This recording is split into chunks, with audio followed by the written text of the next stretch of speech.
Hello, you're watching Daybreak on A News. I'm Bakhtiar Sanov, and let's take a look at top stories shaping today's global agenda.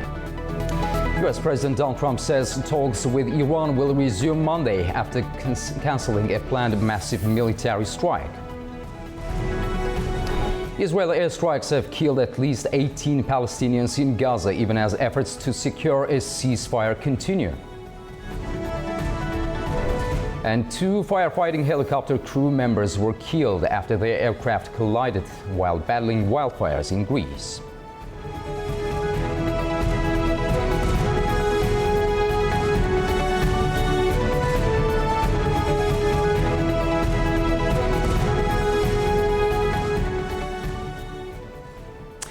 First this morning, U.S. President Donald Trump says fresh negotiations with Iran will begin on Monday after he decided to call off what he described as a planned massive military strike. Donald Trump said Gulf allies urged Washington to give diplomacy another chance, while Iran has denied asking the United States to hold any attack. U.S. President Donald Trump says the United States is returning to the negotiating table with Iran after calling off plans for a major military strike. Speaking to reporters aboard Air Force One, Trump said talks would begin on Monday afternoon. He claimed the U.S. had been preparing what he described as the biggest attack since World War II, but decided to hold back after appeals from Saudi Arabia, the United Arab Emirates, Qatar, and, he said, Iran. I was asked to by Saudi Arabia, by UAE, and by Qatar, and by Iran. We were all set to go just about at this time right now, and it would have been a massive attack. We're all set to go, but when the allies ask to call it off, you got to sort of say, well, let's see. And the reason they asked is I think there's a deal. There's a deal on Hormuz, and then there will be a deal on the nuclear, or you might call it the denuclearization of Iran. I call it the denuclearization of Iran. However, Iran rejected Trump's claim that it asked Washington to cancel the planned strikes. State and semi-official media dismissed the comments as false, insisting Tehran had made no such request. Meanwhile, Iranian Foreign Minister Abbas Araghchi said negotiations with Oman over arrangements for the Strait of Hormuz are in their final stages. Iranian officials stressed the talks are focused on shipping routes and do not amount to an agreement to fully reopen the strategic waterway. The strait remains at the center of the crisis after months of conflict between Iran and the United States disrupted one of the world's most important energy corridors. Despite Trump's optimism, it remains unclear where Monday's talks will take place, who will attend, or whether they will produce a broader agreement on Iran's nuclear program. Oil prices fell sharply on Monday after U.S. President Donald Trump said he had called off planned strikes on Iran and that talks could resume. Brent crude fell more than 4% to around $84 a barrel, while U.S. West Texas Intermediate dropped by a similar margin to just above $80. The drop came as investors reacted to easing tensions, though analysts warned that any setback in talks could send prices higher again. Meanwhile, OPEC Plus agreed to raise production by around 188,000 barrels per day from September, as the group continues to unwind earlier output cuts. As tensions between Iran, Israel, and the United States escalated, many expected the Middle East to split into rival camps. That never happened. Here's why. Every major war reshapes more than the battlefield. It changes alliances. It often divides regions into rival camps. That was the expectation when Israel, Iran, and the United States confronted each other earlier this year. But that did not happen. Instead, most Arab states avoided taking sides, maintaining relations with both camps. So why did one of the Middle East's biggest crises fail to split the region? An analysis by Modern Diplomacy says the answer lies in a long-term shift. Many governments are moving away from fixed alliances. Instead, they are pursuing flexibility, diversification, and strategic autonomy. For decades, regional security depended on major outside powers. But confidence in any single global power has declined. As the world becomes more multipolar, Middle Eastern states are expanding ties with a wider range of partners. The goal is simple: reduce dependence and keep more options open. The Gulf already reflects this approach. Saudi Arabia remains a security partner of the United States. At the same time, it has expanded economic ties with China. It has restored relations with Iran. And it has left the door open to future engagement with Israel. The United Arab Emirates has strengthened ties with Israel while maintaining dialogue with Tehran.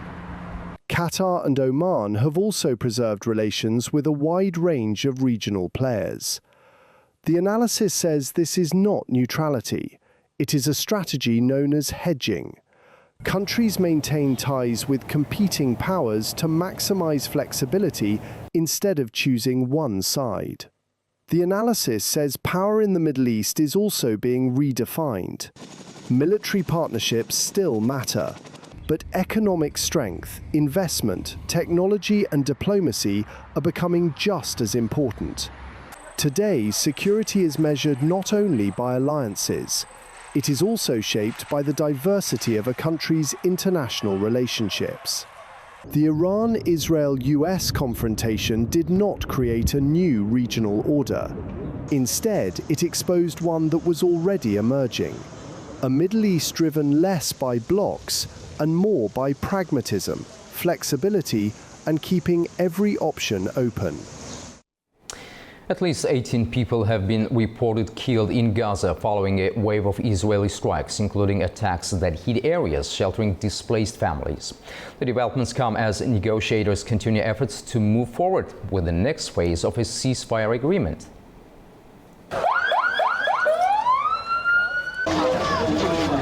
Israeli airstrikes struck several areas across Gaza on Sunday, with attacks reported from the north to the south of the Strip. That's according to local authorities.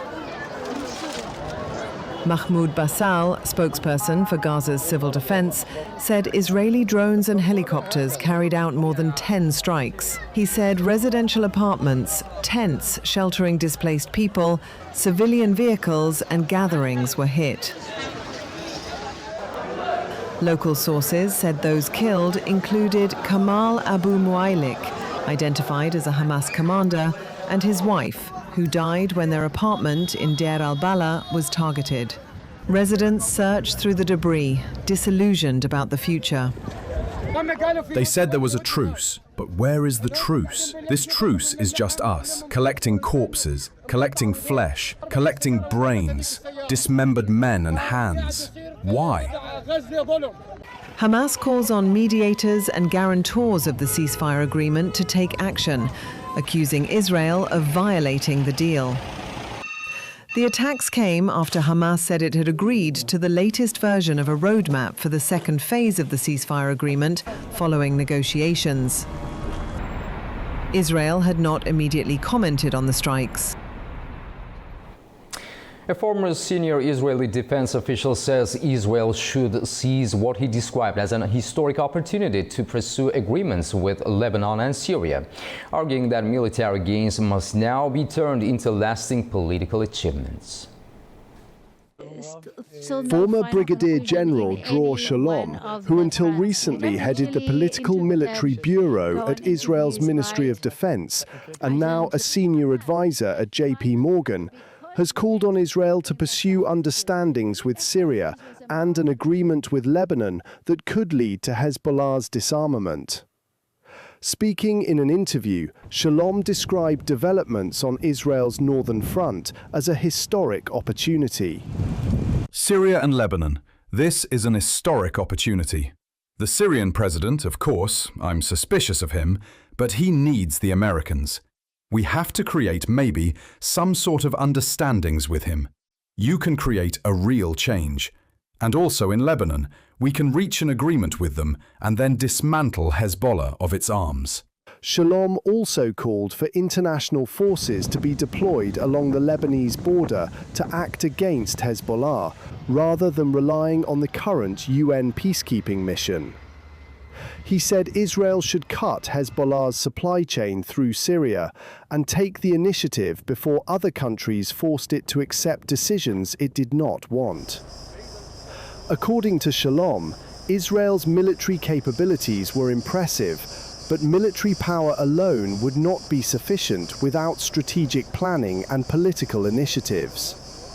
Shalom said Israel needed to define the desired endpoint before committing military forces and conducting further operations. Turning to Gaza, Shalom described the return of the hostages as a moral obligation. He thanked US President Donald Trump and those who protested in support of the hostages. Asked whether the hostages could have been brought back earlier, Shalom said decisions could have been taken sooner and that more hostages could have returned. He said Israel should now advance Trump's 20-point plan for Gaza and create an alternative to Hamas. Shalom added that Israel should work with Jordan, Egypt and Gulf countries to build an initiative supported by Arab states. On Iran, he supported the military attack on Iran's nuclear capabilities, describing it as the correct decision. He also argued that Israel should deepen the Abraham Accords and expand cooperation with countries including Azerbaijan, Cyprus, Greece and Japan, as well as European and Nordic states. Now we have a short break. Right after the break, we'll discuss the rest of the global stories.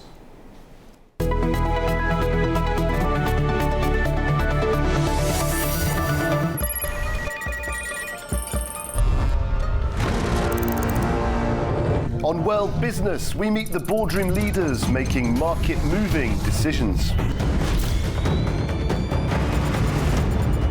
And find out how leaders are dealing with continuous technological disruption.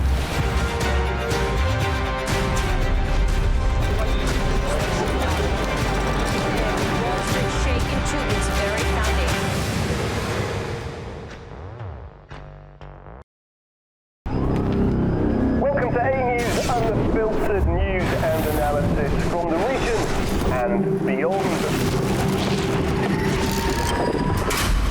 From Washington to Beijing, Tehran to Kabul, to Tbilisi to Tashkent. Today is the third. We're with you 24/7, taking you live to the front lines of the day's biggest stories. Welcome to Gabala. I'm here. Azerbaijan and Armenia.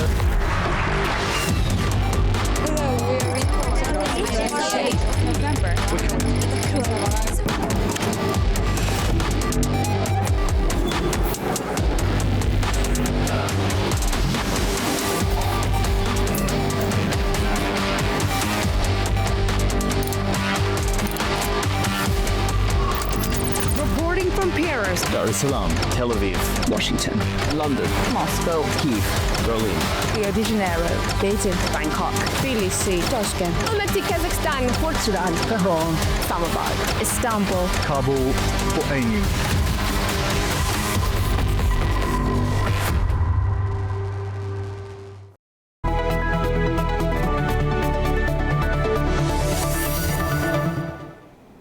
Welcome back. You're watching Daybreak. Now let's have a look at those global stories.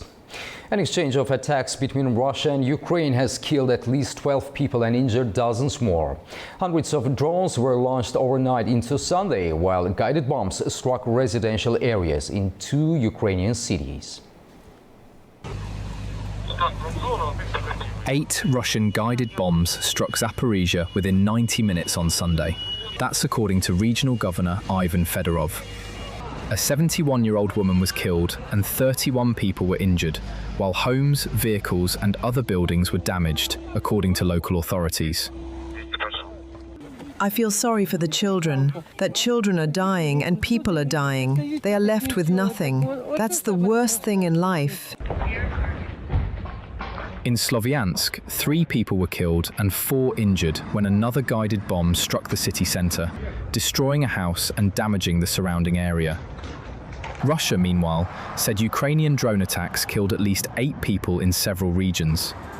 In Belgorod, a 13-year-old girl was killed and 2 younger girls were injured in a strike near a playground, while further deaths were reported in Udmurtia and Engels.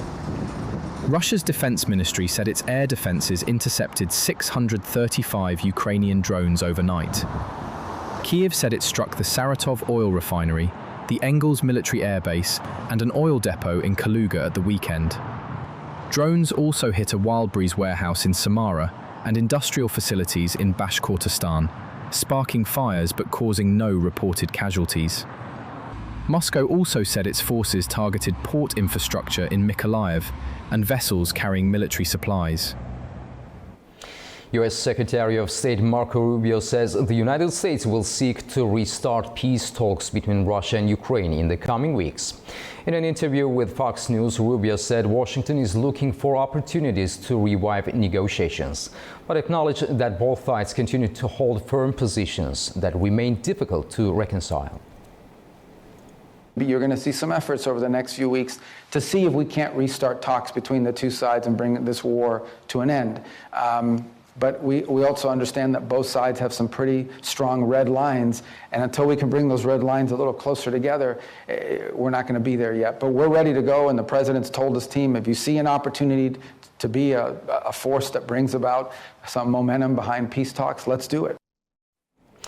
Hungary is bracing for a severe energy crisis as extreme heat and drought force the country's only nuclear power plant to shut down. The facility is halting operations for the first time in over 40 years after the Danube River, which is used to cool the reactors, dropped to record lows. With temperatures expected to reach 40 degrees Celsius, the government is now weighing mandatory electricity restrictions for major companies to prevent a grid collapse. We are facing the most critical 5 days ahead. Tomorrow, the PAX power plant will not be generating electricity, while the hottest 40-degree days are ahead. The power grid, our public services, and ourselves will all come under enormous strain. The Protection Working Group will meet again today, and based on the current consumption, production, import, and water level data, it will decide whether mandatory consumption restrictions will be necessary for large companies from tomorrow. The government decree required to order the mandatory reduction in consumption came into force yesterday, and we will apply it if necessary. Wildfires continue to test emergency services across southern Europe. In Greece, 2 people have died after helicopters collided while tackling flames. And extreme heat and drought continue to fuel flames in France's city of Cascón and in Spain. Here is the latest. Greece is continuing to battle major wildfires. The worst situation is in the Attica region, northwest of Athens. Firefighters, helicopters, and local residents are trying to stop the flames from spreading. Despite their efforts, the fire has burned a large area. More than 100 homes have been destroyed in Attica. In the village of Agios Konstantinos, residents tried to save their homes, but many were forced to leave as the fire spread quickly. 2 firefighting helicopters collided while responding to the blaze. Greek authorities say a Greek and a Danish national were killed. A Greek and a British crew member on the other helicopter survived. The cause of the crash is under investigation. Local media say the fire started in the Boeotia region and later spread into Attica. Early reports suggest it may have been caused by sparks from an electricity line. 2 people have been arrested on suspicion of negligence, and another suspect is still being sought. Hundreds of firefighters, specialist vehicles, and firefighting aircraft have been deployed across Greece. France and Romania are also helping with the response. A new wildfire on the popular island of Kefalonia has forced several communities to evacuate. We are putting out whatever we can in cooperation with the fire department, going wherever they tell us to. What I see is that there are no aerial means, very few planes, no helicopters. It has burned a huge area. The fire, as you know, has left Agios Vasileios in Boeotia. It has reached Megara in the prefecture of Attica, and I imagine it will pass far back to Elefsina and Mandra. Strong winds near the Gulf of Corinth have made the fire worse. The flames have reached the settlement of Veneza and a military firing range. Emergency crews are trying to stop the fire from reaching the town of Megara. The weather is making firefighting efforts more difficult. The fires in Greece are part of a wider wave of wildfires across Europe this summer. Record heat and very little rain have increased the risk of fires. Scientists say climate change is making these conditions worse. In France and Spain, some fires have eased. However, villages have been destroyed, and hundreds of thousands of people have been forced to leave their homes and holiday accommodation. New fires have also broken out in France's Var region and near the city of Carcassonne. In central Spain, most fires are now under control, but some areas are still seeing flare-ups. A new heat wave is also threatening Hungary. Prime Minister Peter Magyar has warned that the next 5 days will be critical. Hungary's only nuclear power plant has been shut down after water levels in the river Danube fell to a record low. The drought has disrupted shipping and tourism in Hungary. Water restrictions have been introduced in more than 100 towns and villages. In Serbia, the Danube has fallen to its lowest level in decades, reducing the output of the country's largest hydroelectric power plant. Wildfires are forcing thousands of people from their homes across southern Europe. Strong winds are driving flames towards communities in Greece, while crews in France and Spain are confronting renewed outbreaks. Gale force winds pushed flames towards communities northwest of Athens, forcing emergency crews to retreat in some areas. More than 300 firefighters, supported by aircraft and dozens of vehicles, were deployed near Porto Gemino, but the shifting winds complicated operations. The situation is extremely hard, especially today. We have really strong winds, gusts exceeding 73 kilometres an hour. The direction of the fire can't be determined easily. Our brothers, the firefighters, are the ones fighting the massive battle.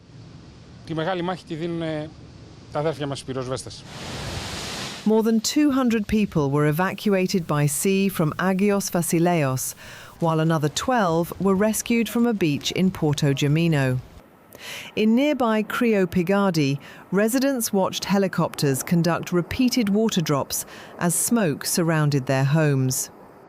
5 years ago, we escaped when the fire came within 50 meters of us. And today, we're trying to escape it again. Every summer when we come here, we live with the fear of whether our home will burn. We live and breathe with this fear. In southeastern France, officials were cautiously optimistic after firefighters made progress against a blaze that reignited in the mountainous Gros Bessillon region. The fire burned around 1,800 hectares and forced 2,800 people to evacuate, while some 1,500 firefighters remained deployed. Tomorrow, the winds will shift to the south, which should bring humidity, but the forecast is only predicting 35%. We're still far from the levels we'd prefer, which would be 60 to 70 or even 80%. But at least we're taking what we can get, and that's better than the last 2 days. Spain reported new outbreaks in León, but improving conditions allowed evacuated communities to reopen in Zamora and Castellón. Major fires in Madrid and Avila were also stabilised. UK Prime Minister Andy Burnham has pledged a tougher action to reduce the number of migrants arriving in the country by small boats. He says the number of officers tackling people smuggling gangs on both sides of the English Channel has doubled. The Home Office said almost 800 National Crime Agency officers are now involved in the operation. More than 2,000 migrants have crossed the Channel by small boat since Burnham became Prime Minister 2 weeks ago. However, official figures show crossings are down by around 43% compared with the same period last year.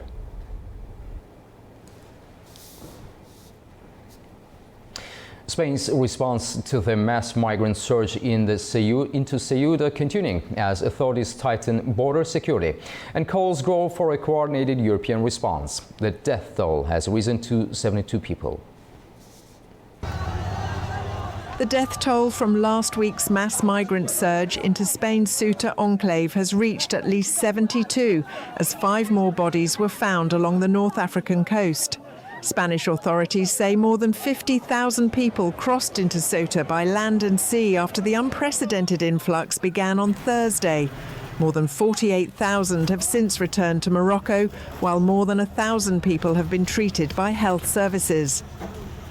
In Ceuta, migrant Mohamed Sahil described the conditions he says many are experiencing.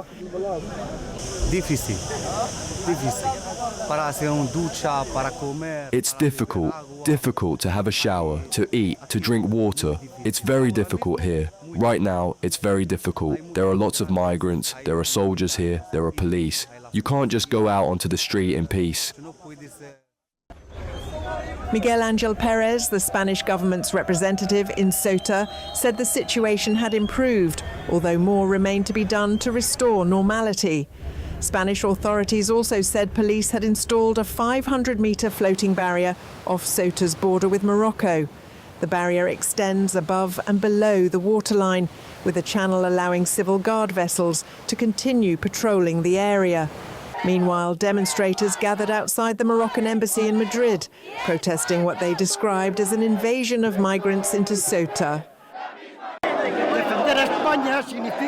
Defending Spain means defending the nation where we were born, where we grew up, and where we live.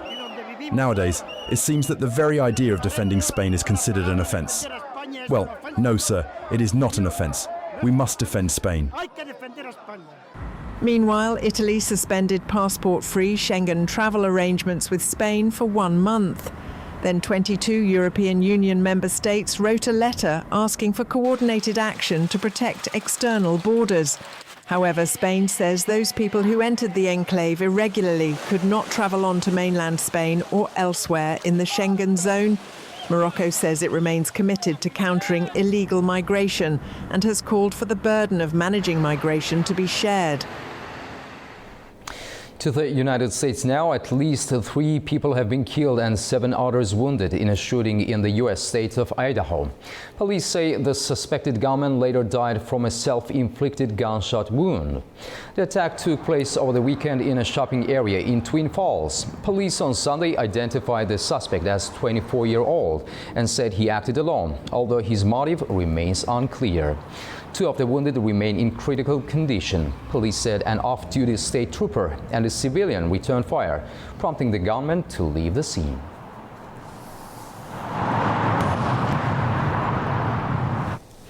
Brazil's presidential election campaign has officially begun, with President Luiz Inácio Lula da Silva launching his bid for another term. Amid growing political polarization and concerns over foreign influence, the vote is expected to be one of the country's most closely contested elections in decades. Brazilian President Luiz Inácio Lula da Silva accepted his 7th and likely final presidential nomination on Sunday. It's amid mounting pressure from foreign interference ahead of October's elections. At the Workers' Party convention in São Paulo, Lula pledged to strengthen Brazil's defense industry and safeguard the country's rare mineral resources, as allies warned of growing foreign interference. We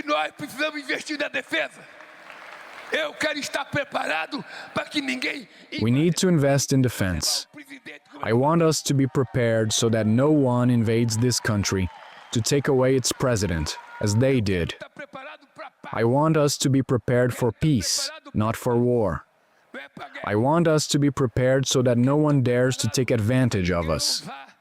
We need to understand the importance of the defense industry.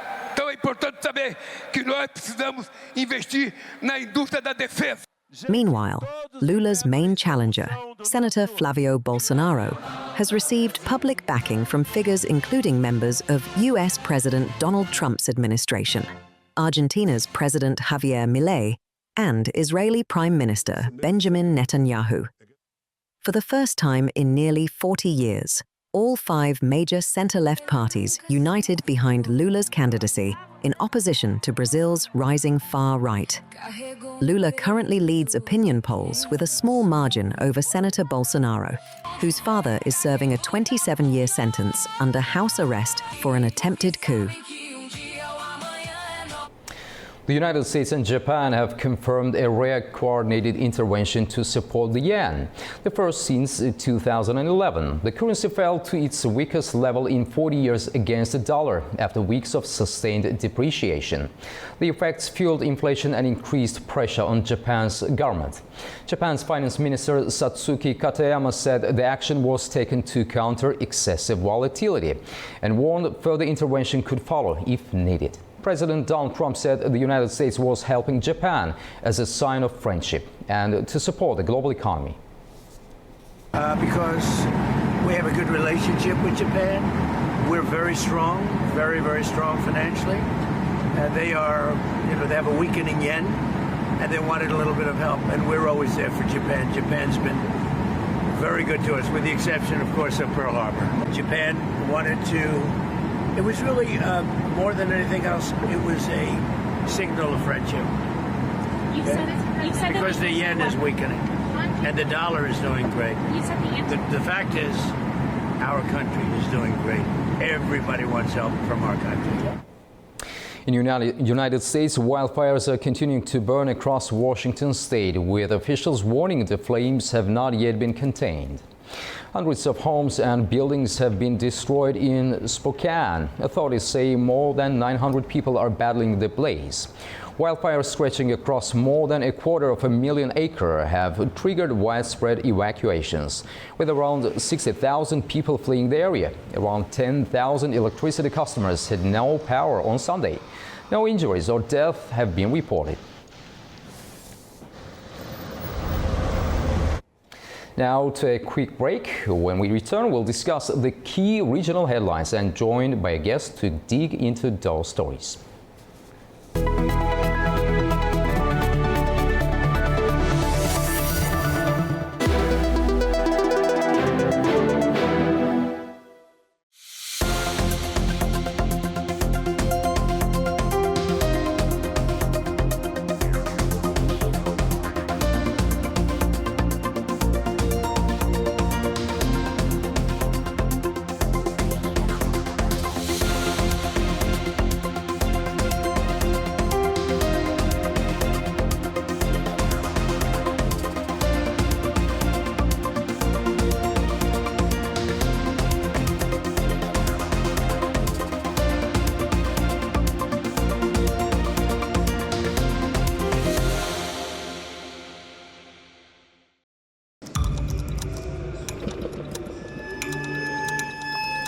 Inside Politics delves deeply into the heart of global issues shaping our world today.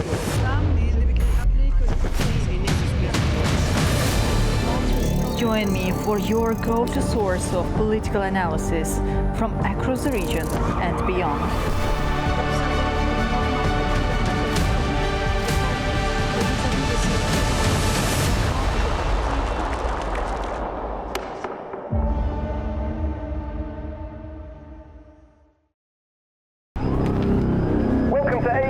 Unfiltered news and analysis from the region and beyond. From Washington to Beijing, Tehran to Kabul, to Tbilisi to Tashkent. Hello, I'm J-Dad. Challenges. Today is the third. We're with you 24/7, taking you live to the front lines of the day's biggest stories. Welcome to Gabala. I'm here. Azerbaijan and Armenia.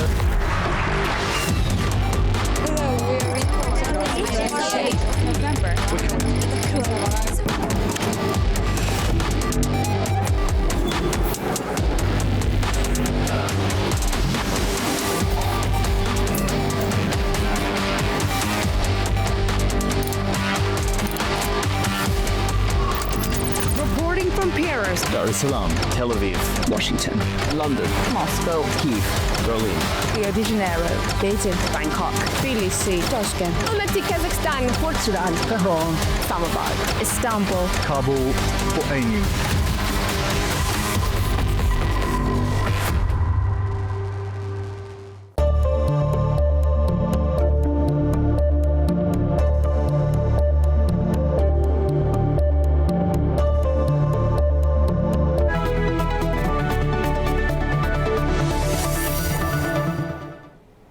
Welcome back and thank you for joining me this morning. Let's return to the region now.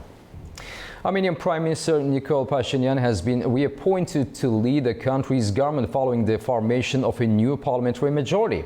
The move marks the beginning of a new term for Pashinyan, who will now oversee the appointment of a new cabinet and set the government's legislative agenda. Nikol Pashinyan was reappointed Prime Minister of Armenia on Sunday, hours after the government formally resigned as the newly elected National Assembly convened for its first sitting. Armenian President Vahan Khachaturian signed a decree appointing Pashinyan under Article 149 of the Armenian Constitution. Pashinyan was nominated by the ruling Civil Contract Party, which won 64 of the 105 seats in the National Assembly in the 7th of June parliamentary elections. Earlier on Sunday, Pashinyan submitted the government's resignation in accordance with Article 158 of the Constitution, which requires the government to resign on the day the newly elected parliament holds its first session. The resignation and subsequent reappointment are part of Armenia's constitutional process for forming a new government following parliamentary elections. Under the constitution, cabinet ministers will continue serving in a caretaker capacity until a new government is formed. Pashinyan is now expected to nominate members of his new cabinet, after which the government will begin its new term and present its policy agenda. To discuss Armenia's new government, the political direction of Nikol Pashinyan, and the growing dispute over the South Caucasus railway concession, we are joined by political analyst Eldar Hamzali, speaking to us from Baku, Azerbaijan. Eldar, welcome to A News. Thank you very much for joining us. Thank you for the invitation. Mr. Hamzali, let me begin with the new government. The cabinet is not dramatically different from the previous administration. What does this continue to tell us about Nikol Pashinyan's political priorities for his new term? I think it's the first sign is that he's content with the previous government, at least the ministers, because he had made change as several resignations took place. Yes. I think just years ago, in 2024, where he just declared a new fresh start. So for that reason, they are content with the previous government. The few changes will be made. I think it's already, but it's expected the government to be formed in the next 2 weeks. I think one or two ministries will be replaced, but the main ministries, the ministers will stay in their place. Mr. Hamzali, how do you assess the changes within the parliamentary leadership, particularly the decision to nominate Ruben Rubinian as Speaker, while Alen Simonyan is stepping away from Parliament? What could this change mean for Pashinyan's political team? Alen Simonyan's remained without any position, and he refused to take his mandate in the parliament. And based on his interviews and his social media activities, we can see that he was expected to be reappointed as a Speaker of the Parliament. And later there were rumors about he will be appointed as a new president, which he denied. And his social media post is about 11 minutes about his political activity since 2018, and also his absence in the main meetings organized within the Civil Contract Party gave us a reason to say that he had lost his his position within the close circle of the Nikol Pashinyan, because he was the one of the closest people to Nikol Pashinyan before the revolution, and of course after the revolution in the formation of the government. But now we see that he's ousted from this inner circle. He won't leave politics based on what he said, but he will look for, basically he signaled that he will wait his term to serve for the country. But the politics is something that is full of surprises, and I won't be surprised to see him maybe in the future in opposition. So Ruben Rubinyan has also played an important role in Armenia's normalization process with Turkey. Could his move to the speaker's position indicate that regional normalization and connectivity will remain important elements of the government's agenda? You can say that he was a special representative of the Armenia in normalization process, and I think he also made several statements in his speech in the opening ceremony of the parliament, where he said that his 2-year-old son doesn't know what the war means, and he said we will do our best that the next generation won't know about the war. And also I think it's more about the internal dynamics of the Armenian politics, just replacing the Alen Simonyan with someone who is trusted as much as Simonyan, and it was Ruben Rubinyan. And interestingly, when the news became known that he will be reappointed as a Speaker of the Parliament, he fired nearly all the staff of Alen Simonyan. The advisors, deputies, and even the press secretary. Mr. So he will have a fresh start. So, turning to the South Caucasus Railway, Armenia has been increasingly critical of the Russian managed concession. What is really driving Yerevan's position? Economic concerns, railway performance, geopolitical considerations, or Armenia's broader effort to reduce Russian influence? No, I think the economy is an excuse. The Armenia is more interested in, on the first level, to reduce its dependency on Russia, because Russia nearly had a full control on transportation, energy, finance in Armenia. So they managed to nationalize a company that was run by some local European company, and now the Pashinyan team aims to finish the concession and to get the control of the Armenian railway system, which is run by the South Caucasus Railway, which belongs to the Russian Railways since 2008, and concession for 30 years. And also, this reality does not coincide with the new reality that is emerging in the region, where we talks about the regional connectivity, trade, the American investment, and then nobody literally want to see the Russians in that framework. At least nobody want to trust their goods and the people to the Russian-run railways. So Armenia is adapting to a new geopolitical reality, and for that reason, they need to finish this concession. And I think a few days back, Nikol Pashinyan said that they want to end the agreement with South Caucasus Railway in a friendly way. A few months ago, they even offered to transfer it to a friendly country, to Russia.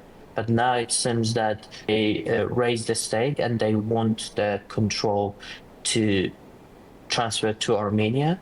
And Pashinyan said that in case of friendly agreement of stopping the agreement, the concession, they may demand $2 billion yearly from South Caucasus Railway.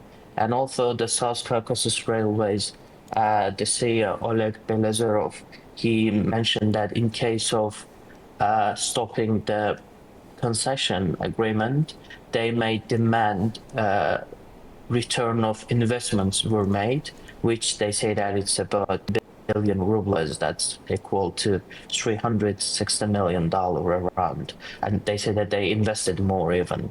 And the arbitration is I think in Paris. A few years ago, the Russia offered to move it to Minsk, but the Armenian side refused. So I think based on the experts that are close to government, the Armenian experts, based on their ideas, I can say that they are optimistic about going to arbitration in France. So they feel more confident if they go there, they can finish this concession agreement with a lesser cost. So some analysts argue that the bigger problem is not compensation, but the lack of qualified personnel and technical capacity to operate Armenia's railway network independently. How realistic would it be for Armenia to take over the system and manage it effectively? Yes, this is a very big problem. The lack of the experience, lack of the personnel. But I think that the current aim is to get the control, and then they will try to get support from their Western allies, or at least they hope that they will get the support from their Western allies, and also the neighboring countries. They may also ask for a help for making change and for improving Armenia's railway system. But that's true that they lack the experience and the personnel, even though they may have investment from Western allies, but they still have problems to solve. And the same analyst also argues that the biggest problem is to get the control from Russia.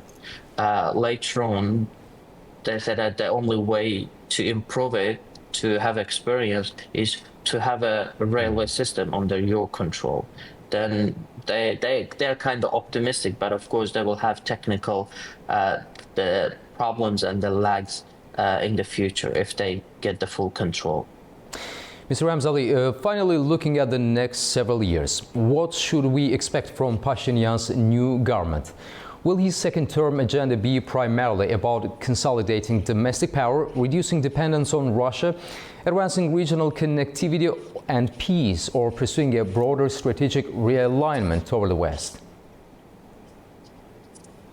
I think the Pashinyan will try to do all, even though the Russian side clearly stated that you can't be in the Eurasian Economic Union and with the European Union. You have to choose the one side, and on every occasion the Russian side stressed the role of Eurasian Economic Union in Armenia's economy.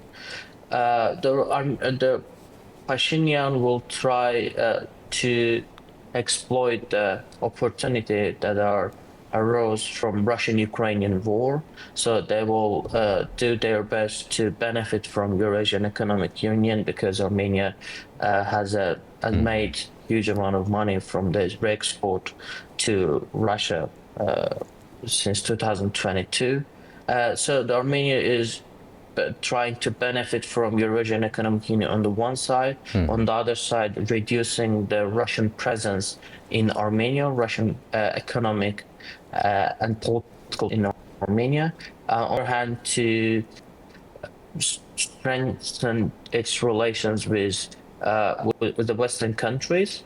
At the same time, of course, they understand that to have a proper a sovereign country, they need to normalize their relations with their neighbors. So the Azerbaijan, the aim is to have a peace with Azerbaijan, which obstacled by the constitutional change. The Azerbaijan has demanded to change the constitution before signing the peace agreement. And on the other hand, they tried their best to normalize with Turkey, but some groups in Armenia and Turkey, they tried to do it without Azerbaijani consent, kind of decoupling the Armenian normalization from the Armenian-Turkish normalization, which Baku aims to, and the official also clearly states that they will keep the coordination in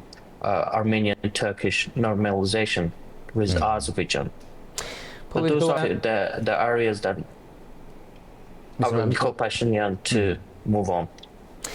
Political analyst Eldar Hamzali, thank you very much for your time and for sharing your analysis with us. It was a pleasure having you on the program. Thank you very much. Thank you, Tash. Thank you. At least 14 people have been killed in a suspected suicide attack outside a police station in northwestern Pakistan. The blast happened in the Kabul area of Swat district in Khyber Pakhtunkhwa province. The dead include 5 police officers and 8 civilians. Another person is believed to have been the suicide bomber. At least 18 people were injured. The Tehrik-i-Taliban Pakistan militant group claimed responsibility. Militant attacks have increased in Pakistan's border regions in recent months, with security forces remaining the main target.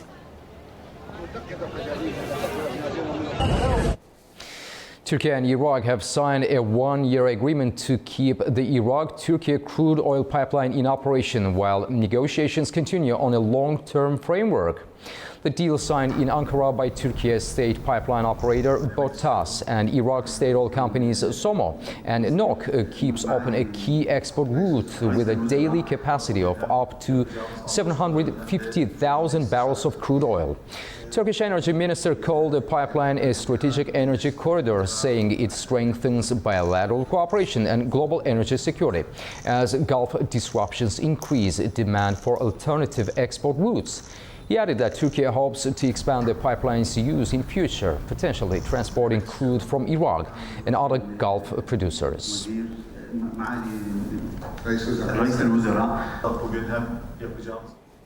Now, LinkedIn is taking a stance against AI-generated content by allowing users to report content they think was written by AI. Here is that story and more with A News' Nathan Kamanga with more on Switch.